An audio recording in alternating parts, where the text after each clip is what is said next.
These bees were building a hive in a water meter box in someone's front yard. I was called to remove them, and here's how I did it. The first step was lifting the lid of the box up. As you can see, there were a ton of bees. They had been starting to build some honeycomb right on the lid of that box, so I gently set it down. There were so many bees, but the most important bee was the queen, so I needed to make sure I got her in the new hive. So I decided to give that top a few shakes, and all the bees fell into their new hive. I set down the lid, and I would start to look for the queen, hoping that she fell into the box when I gave that lid a few good shakes. I thought I saw her, so I searched a little more. Do you see her? There she is. We got her. These bees started to build a hive on a patio chair, and I was called to remove them.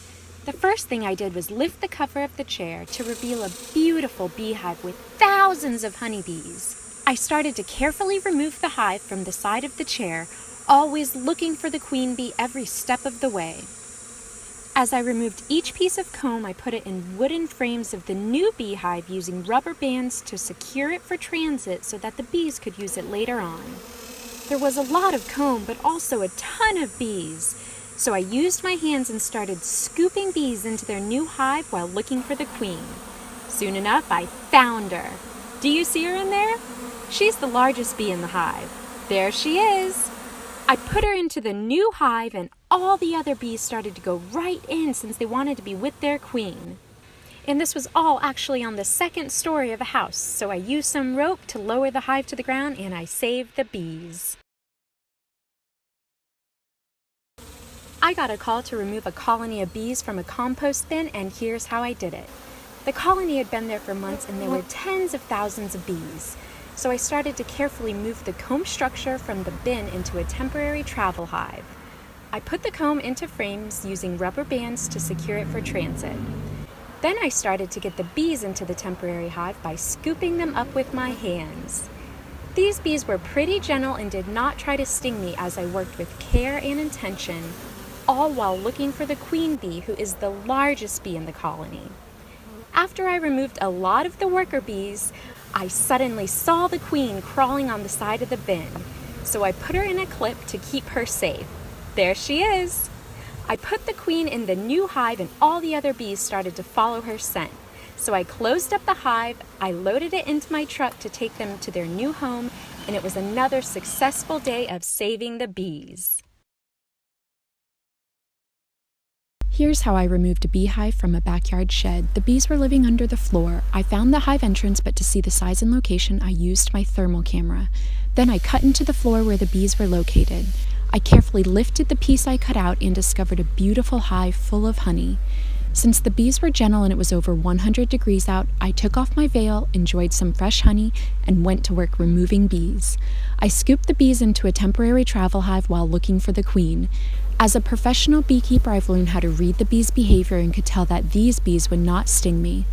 Next, I removed the comb structure of the hive that had baby bees and food, and I put it into frames so that the bees would have everything they need in their new home. Suddenly, I saw the queen surrounded by her attendant bees. I put her in a clip to keep her safe, and all of the other bees followed her into the new hive. So I closed up the hive, carefully picked it up, loaded it into my truck to take the bees to their new home, and it was another great day of saving the bees. If a colony needs a new queen bee, one thing I can do is to order a queen from a bee breeder and get the new queen delivered to me in the mail. The queen arrives in a little cage with her attendant bees and a bit of candy for food. Then I introduce the queen to the colony to see if they will accept her. If they don't like her, they will kill her almost immediately. But if they do like her, they will start to surround her and take care of her like they're doing here. The queen bee doesn't do anything for herself so that she can focus on her one job, laying eggs.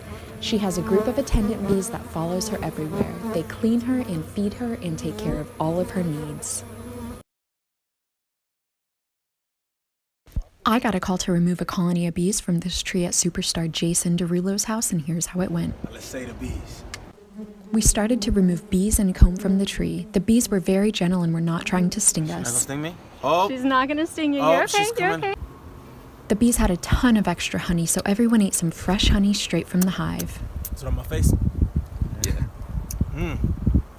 That is good, nice and warm. It is pretty crazy. It's a lot different than the honey we get in the jars. Tasty. Man, so good. I need a bagel. Jason even took off his veil and ate some honeycomb.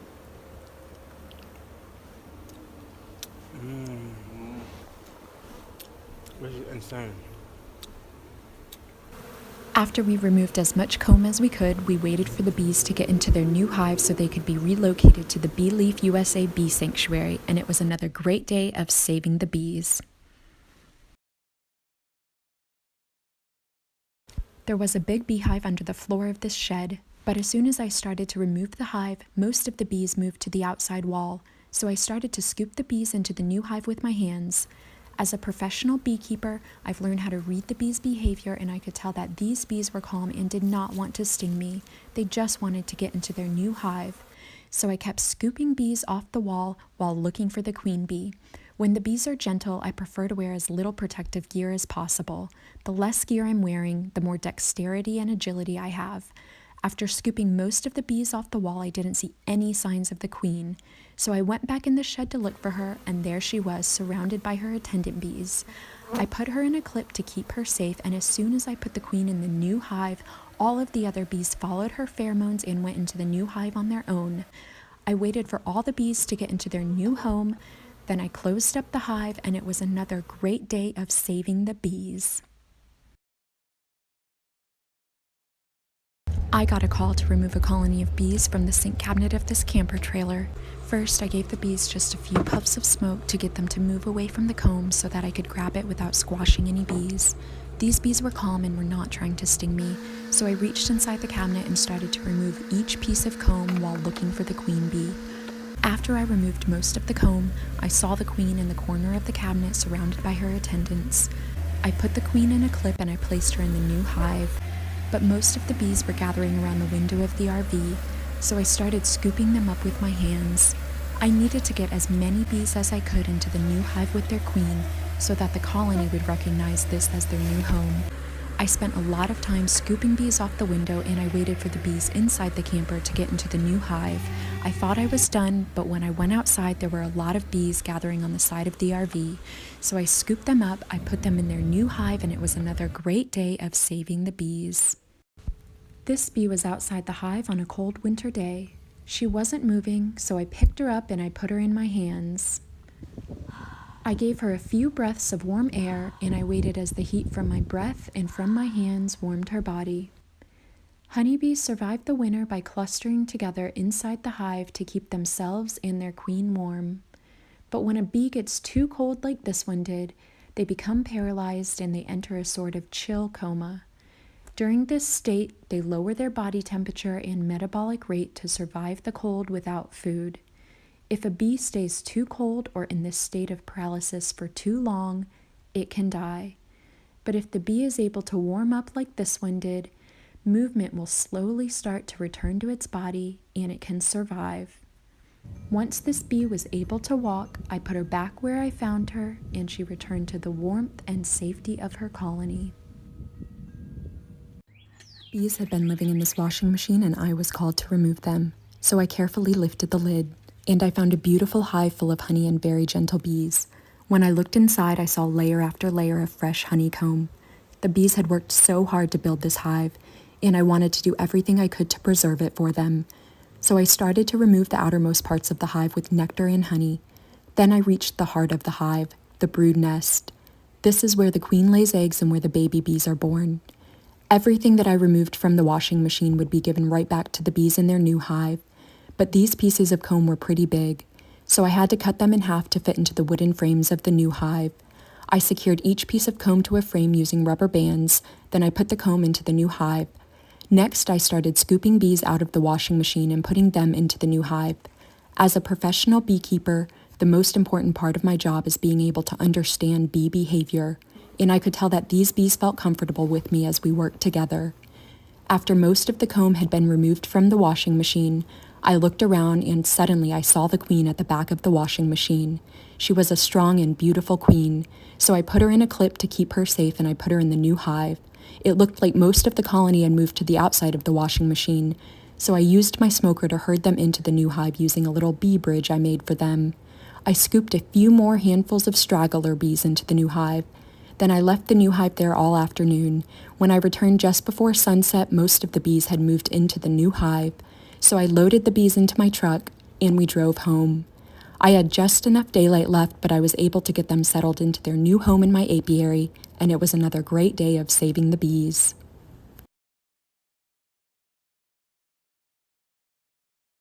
Bees had been living in this washing machine and I was called to remove them, so I carefully lifted the lid, and I found a beautiful hive full of honey and very gentle bees. When I looked inside, I saw layer after layer of fresh honeycomb. The bees had worked so hard to build this hive, and I wanted to do everything I could to preserve it for them. Bees had been living in this backyard shed for at least 2 years. The landlord wanted to call an exterminator, but the family who lived here wanted to save the bees, so they called me. When I lifted up the floor, I found a huge hive full of gentle bees. So I reached inside the cabinet and started to remove each piece of comb while looking for the queen bee. After I removed most of the comb, I saw the queen in the corner of the cabinet surrounded by her attendants. I put the queen in a clip and I placed her in the new hive. I had to find the queen before the bees found a place to fly off to. After a few minutes, I found her. I put her in a clip to keep her safe, but before I could put her in the new hive, I had bees swarming to her in my hand.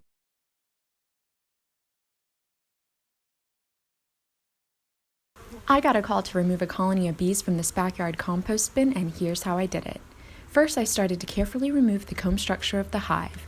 I fit the pieces of comb that had baby bees and the bees' food into wooden frames. Next, it was time to start scooping bees into the new hive.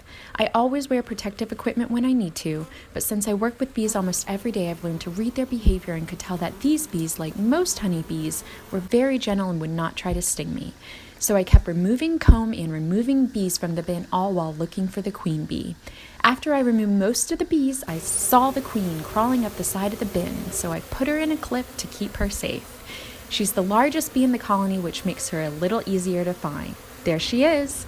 I put the queen in the new hive and all the other bees started to follow her in. I had to get a bigger hive because there were so many bees, but after most of them went in the hive, I closed it up and carried it back to my truck, and it was another great day of saving the bees. A swarm of bees landed on the scaffolding at the Tesla Gigafactory, and I was called to remove them. So I climbed up this ladder to meet the bees and figure out the best way to get them down.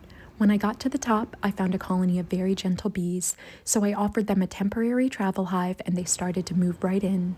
These bees needed a safe place to live and enough food before winter, which would be very difficult for them to find so late in the year. Unfortunately, most swarms like this one don't survive their first winter, so I was happy to offer them a helping hand. I gave the bees some smoke to encourage them to move off the scaffolding and into the new hive.